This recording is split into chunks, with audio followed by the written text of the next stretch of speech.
Welcome back to Kris Vents. I'm your host, back with Dom, the disembodied Discord voice, and if you saw my reaction to the trailer for Resident Evil Welcome to Raccoon City last night, you know I'm pretty pumped. The trailer might not be that spectacular, but at the very least, the movie looks like it'll wash the taste of Paul W.S. Anderson's come from our collective mouths. But, of course, like clockwork, in about negative 50 seconds, of course, the comment section was flooded with an endless barrage of negativity, and so I'm just here to ask the question, why? Why? Well, just looking at myself, it looks cheesy. They're doing it. I'm not saying it as an insult, just an observation. No. It does look cheesy, and I don't think it looks hokey, but I can kind of see why other people think that.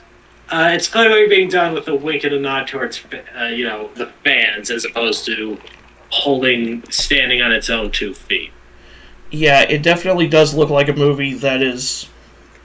Well, it helps matters that Johannes Roberts, the writer-director of this new movie, is a Resident Evil fan. Dream job. Yeah, dream job. I'm sure Paul W.S. Anderson said the same thing, except this movie is, so far, just from the 2 trailers that have been released, it at least looks like Johannes Roberts actually bothered to play the games. I'm not saying Paul W.S. Anderson didn't, but he sure as hell wrote those movies and at least directed 4 of them like somebody who read the back of a video game box and based the movie off of that instead of the actual content pressed to the fucking discs.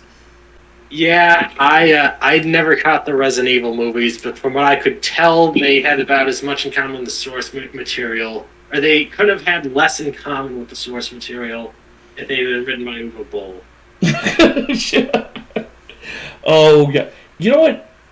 If Uwe Boll had done those movies, they would have been way worse. But at least they could probably work for a drunk movie night. Because Uwe Boll's House in the Dead and Alone in the Dark are dog shit movies.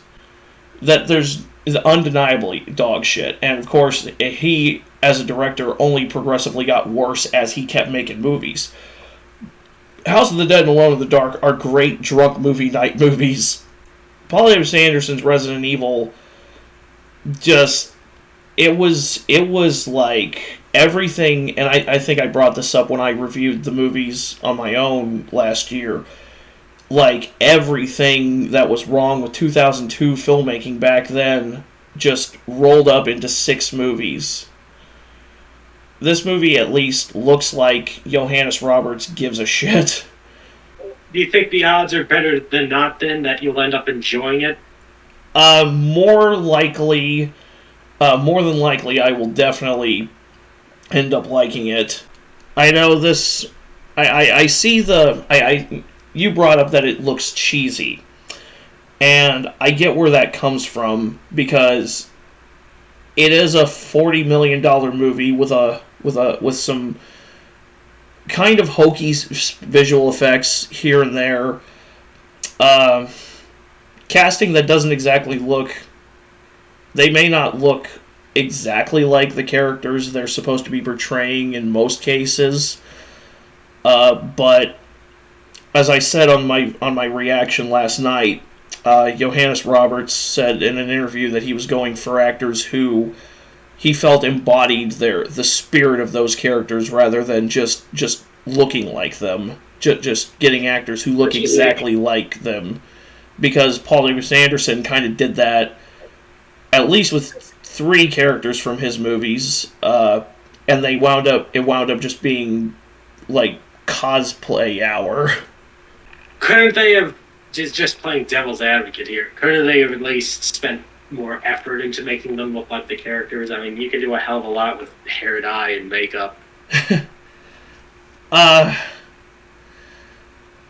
mean, it's hard for me to really say because I'm not a filmmaker, and unlike some of the people who are bashing this movie in the comments section of the trailers, I'm not getting on my high horse pretending to be one.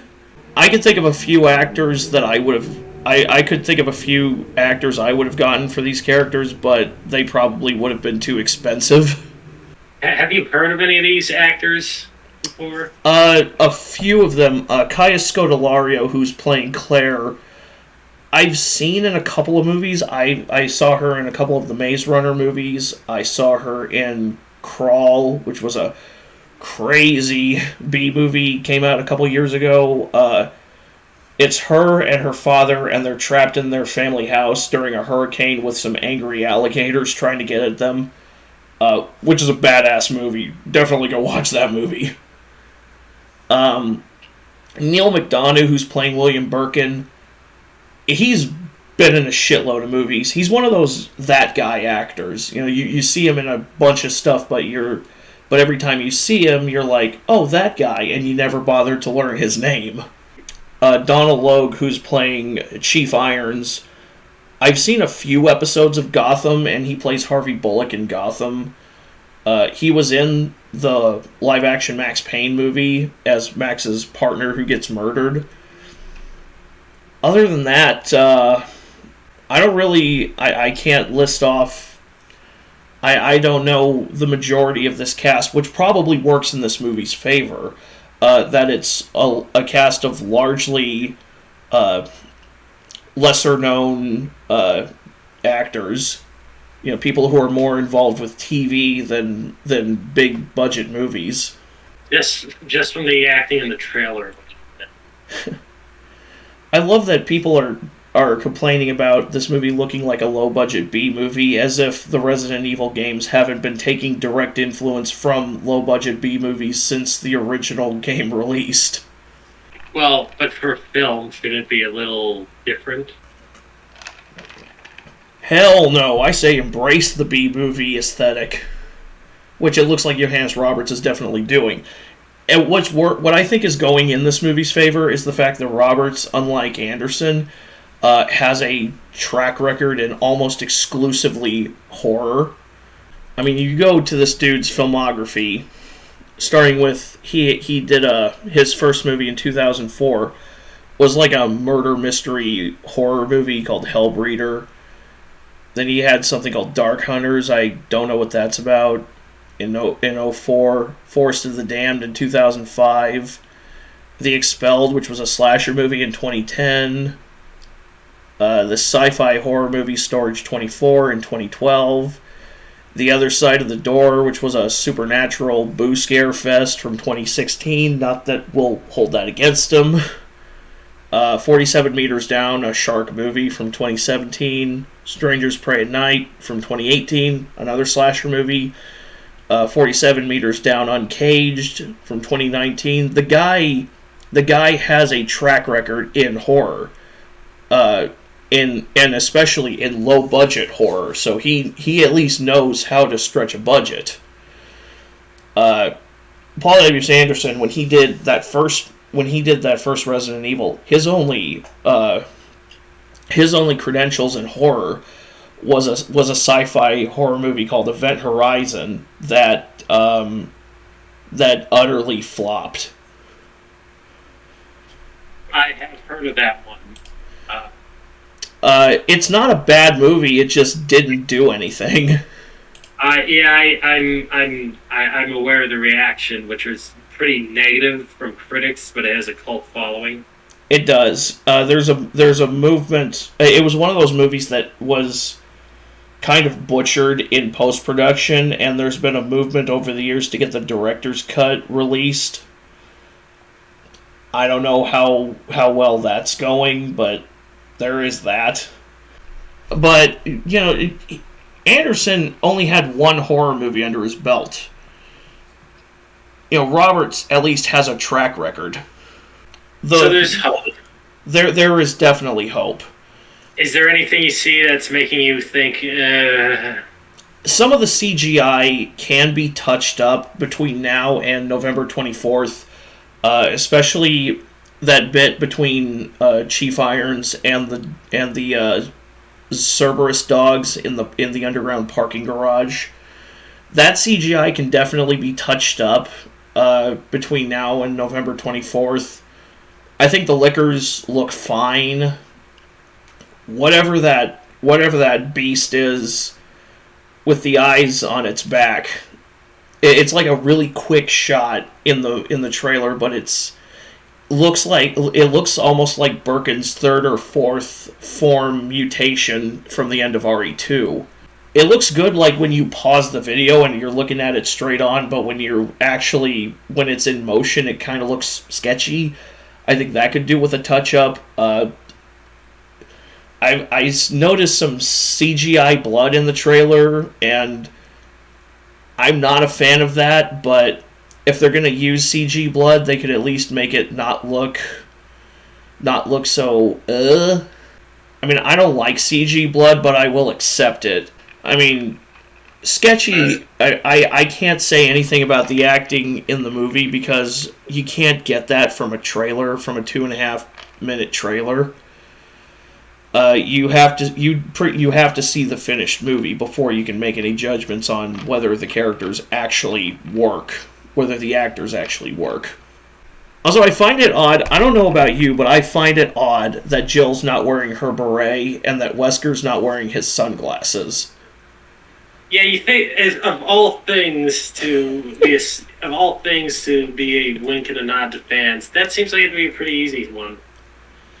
Yeah, I do like that Roberts is setting this on September 30th, 1998, which is, in the games, is the night, and I brought this up in my reaction video last night, it is the night that Claire and Leon found themselves in Raccoon City. I just relatively easy stop to fans, so it's like, why not? And I can't get over that they referenced the itchy tasty note from the first game.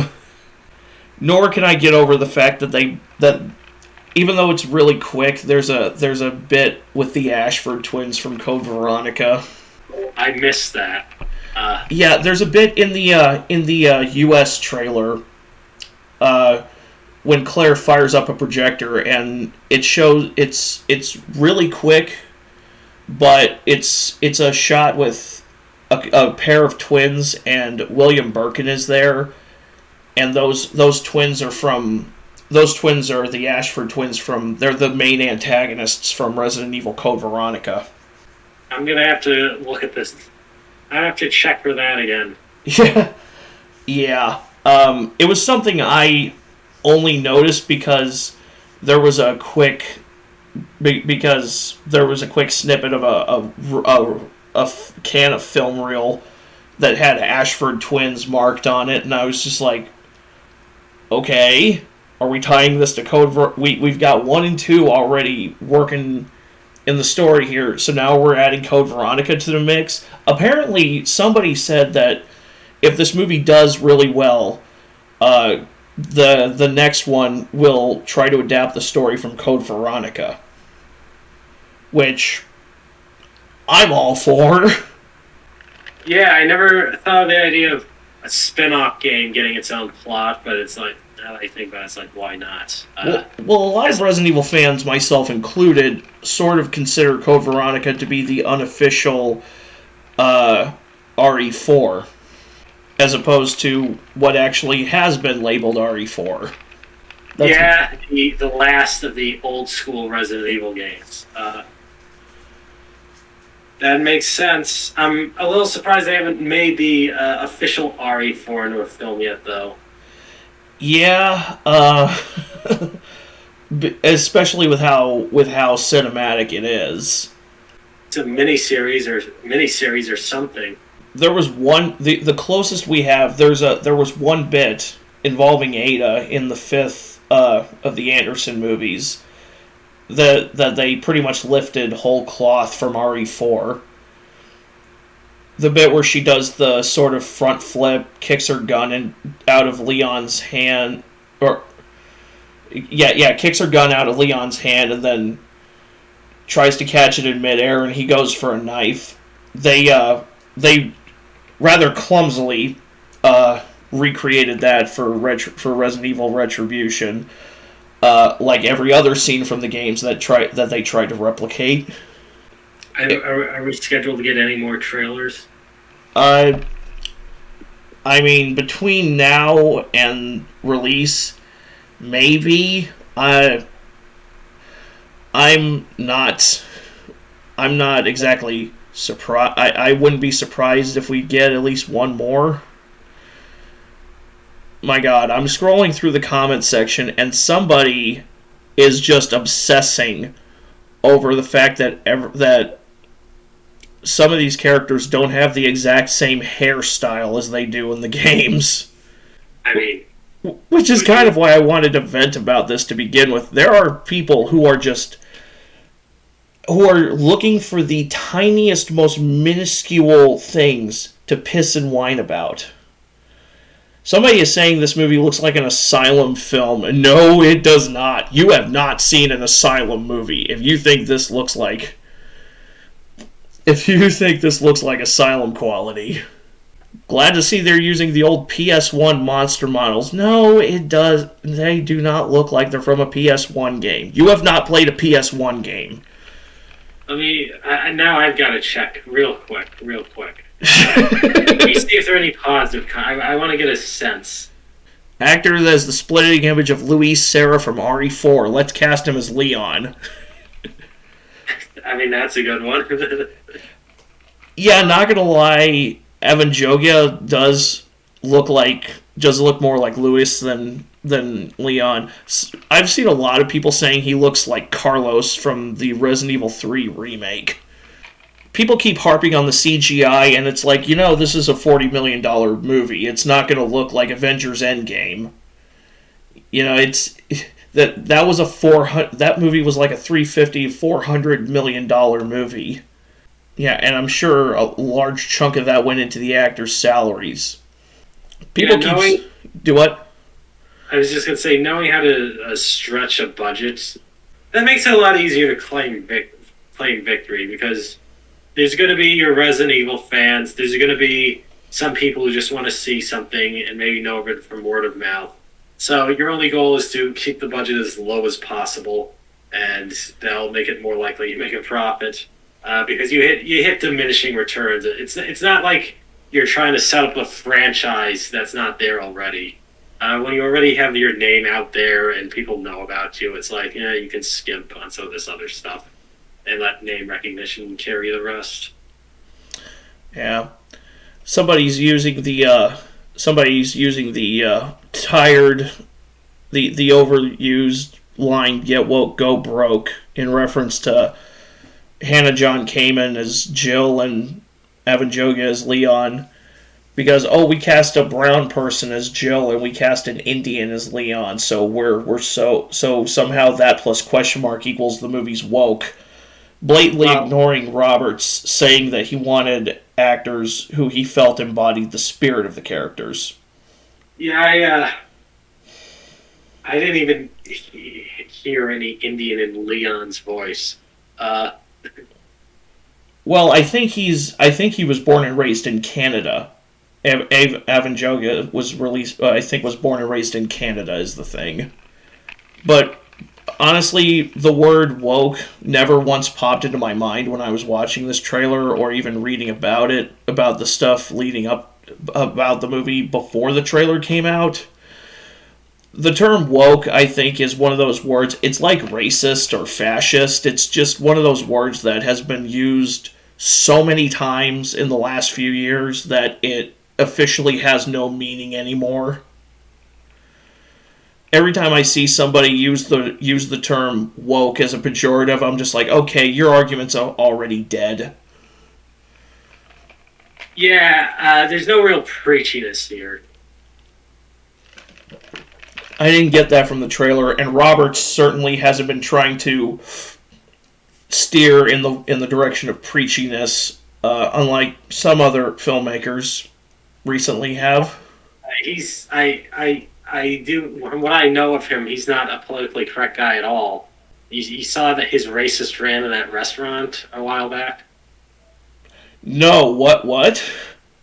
Yeah, he got into a conflagration with he was dining, and there was some argument, and he started yelling racial epithets at a black waiter.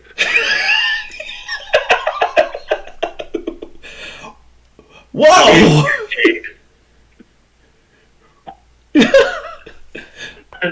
Oh, please tell me there's a video of that.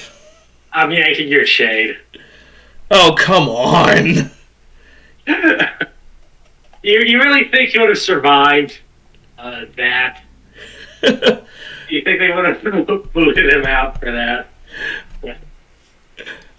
I mean, I don't know. Hollywood likes to pick and choose who they will and won't accept. So, honestly, even if somebody veers off the political correct train,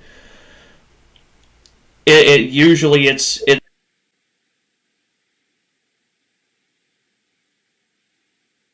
Okay, let's try this again. Let's get back to. I don't even remember where the hell we were discussing. Woke and how it's overused, and we weren't getting that from the trailer. And Yeah. I made up a hideous lie about the director being racist. Yeah, because you have a twisted sense of humor. I mean, look who's talking. Yeah, that's true. Uh, This is my favorite comment so far. Somebody said, Kris looks like he can punch some boulders easily.